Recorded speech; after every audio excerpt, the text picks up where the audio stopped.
in golf, Jay, there's a big thing out there, which I've struggled with my whole career. It's called the X factor. And there's been a lot of terms, which they're saying that the body works like a coil spring. Mm-hmm. That if you want to create a lot of speed, what you do is you take the upper body and you really torque it up against the lower body, and then you get the lower body to move first, and then the tighter you wind all this up, the faster that'll unwind. And I'm going, you have got to be kidding me. First of all, the body's not a coil spring.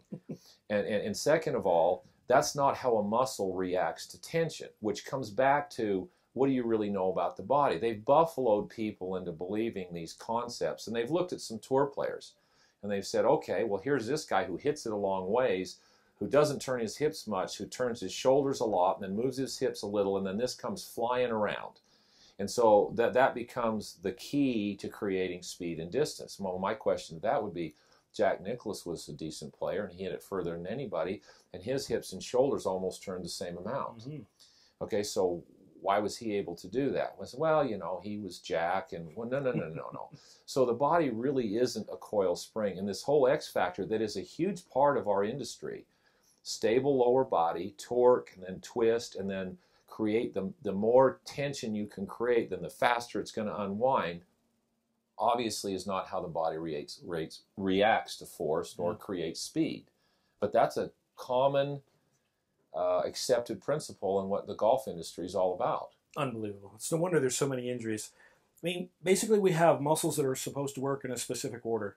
And when one muscle's making one type of contraction, other muscles are making other types of contractions. These muscles are creating tension on each other, as well as the organs and the fat in your body. They're creating tension. We already have the ability to create tension for ourselves, to act as if they're talking about this coiling and uncoiling. Yeah. We can create that tension by using muscles in the order they're designed to work in, having them make the appropriate contraction at the appropriate time, and we would act as if we were coiling. But we then don't have all of the injuries associated with that type of movement. Okay, again, because we're moving the way we're designed, in the right order, muscles are making the contractions they were designed for, so injury is almost eliminated. You know what else is almost eliminated? Is energy. You use a small amount of energy when you do it appropriately, so you could play more golf in one day. You could play more golf in the weekend, more times per week. I mean, that's what we all want to be able to do. We want to get out there and have a good time as often as we can. But if we have an injury, if we have energetic fatigue, then it's not as much fun. And we don't get out there, and we start to get down on ourselves. But we have the control inside us. It all starts with one thing. Pull yourself into the ground. Once you do that, everything will begin to work by design. You'll create this rotation exactly the way it needs to be in order to create tremendous velocity. You'll have accuracy. I remember you showing me the plane of the club when you go through the swing, and it really isn't what most people think it is. This will just happen naturally. When I watched you do it, it just was like, oh, this guy could do it on one leg with his eyes closed. You know, cut his head off, put it over here, shorten one arm, make the other arm longer, and he'd still hit it exactly the same way because his brain would take him to that position. And that's all we're really talking about. Again, golf is symptom-driven, and we create a solution to symptoms rather than creating a solution to the whole. Well, and again, this whole, when I look at the human body and I look at what's happening with golf, and I see a lot of injuries now, and I see here's the shoulders and here's the hips, and they're designed to kind of work in parallel planes like this. And what happens in golf with what they're doing with people, when they bend them over and they say, okay, twist your hips really fast, their hips come up and their shoulders move down, and those two lines intersect, their back goes into flexion, and all of a sudden lower lumbar stress fractures. Anytime we start moving within different planes, we run into trouble. We're not meant to do that. It's as simple as we're not meant to bend over and pick something up off the ground.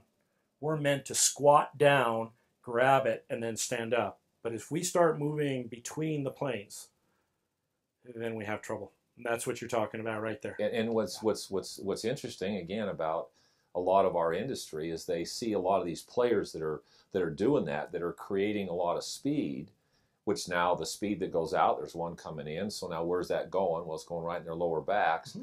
And they're saying, well, this is the way to do it because this guy hits it further than anybody. You mean the energy doesn't automatically go into the ground? Okay.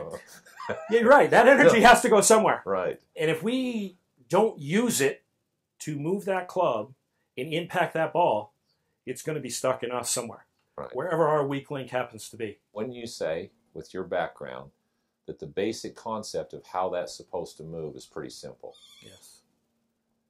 We all move that way naturally. You know, we do it when we're 1, 2, 3, and 4 years old. And then we start watching us and our aunts, uncles, and everyone else, and we start to pick up all these bad habits. Not quite sure why. I think it's because it appears to be more efficient. I don't have to put as much effort or energy into it. In reality, the least amount of energy and the least amount of strain is to do it appropriately. And when you do, you can literally do it as many times a day as you choose, because you recover at the same time you're working.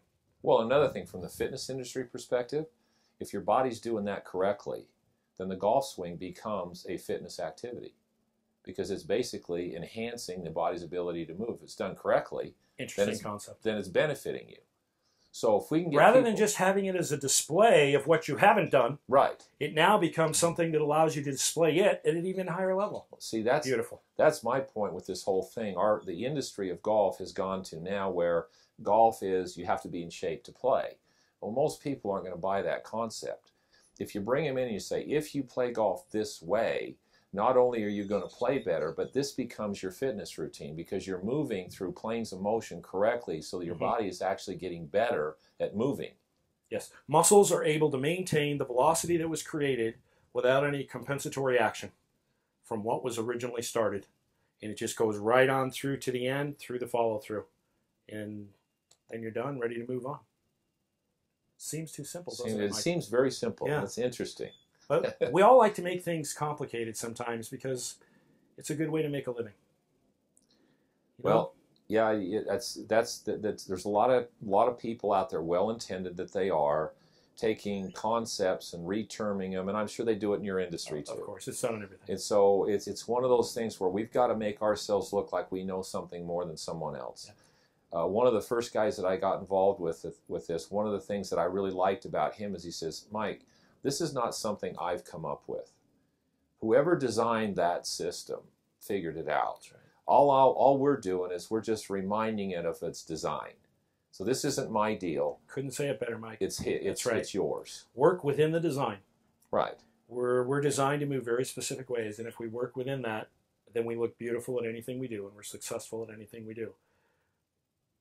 And I agree, people are well-intentioned to do things, but instead of looking at everything as what happens at the end, they only pick out things that happen along the way to that end.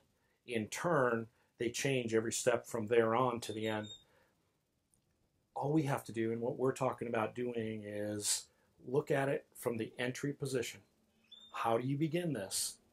Then everything will happen through the middle. It all becomes minutia. It doesn't matter what happens, because the end will occur then. And we'll be efficient. It doesn't matter if we have a 44-inch waist or a 21-inch waist. If we're 6'8" or we're 4'1". It doesn't really matter. We all move exactly the same way. And if we just take advantage of that, we all can be the pro that we want to be. Pretty good. Darn right.